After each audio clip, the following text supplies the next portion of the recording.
I wanted to make a quick video showing you the oxidation of glucose through the Krebs cycle.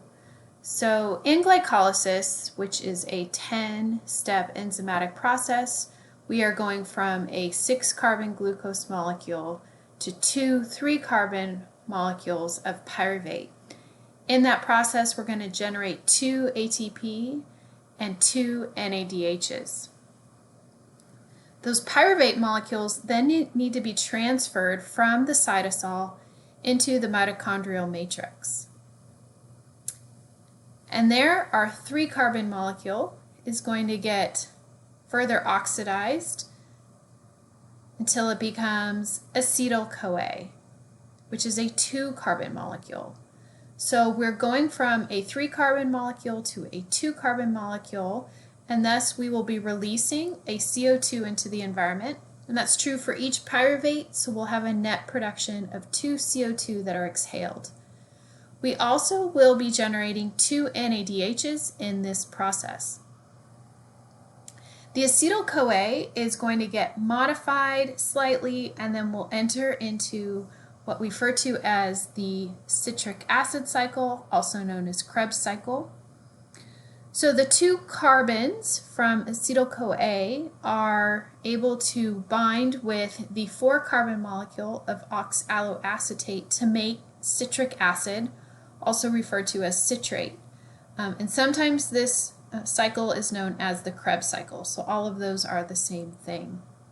So what we're going to begin to do is take our 6-carbon molecule, the citric acid, and systematically break it down until we will regenerate our 4-carbon molecule of oxaloacetate. What you'll notice are the 2 carbons from acetyl-CoA will ultimately be lost to the environment in the form of CO2. I made a bit of a mistake on my cycle there between the 6-carbon and the 5-carbon. I should have been losing my CO2 earlier, but you get the idea.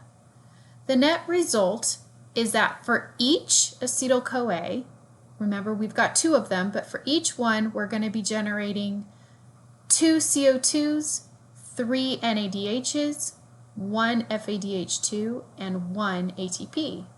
But we're going through that 2 times because we had acetyl-CoA.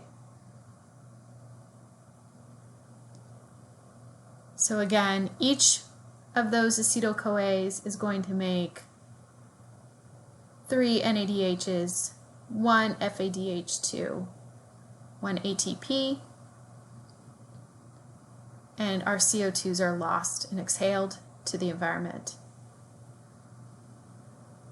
So for each of those, for the 2 acetyl-CoAs that entered in to the citric acid cycle, we've got 6 NADHs, 2 FADH2s, 2 ATPs, and 4 CO2s that are lost. So what ultimately is going to make its way to the electron transport chain are going to be 10 NADHs and 2 FADH2s. At this point we've generated 4 ATPs and all of our CO2s are lost to the environment. I hope that was helpful.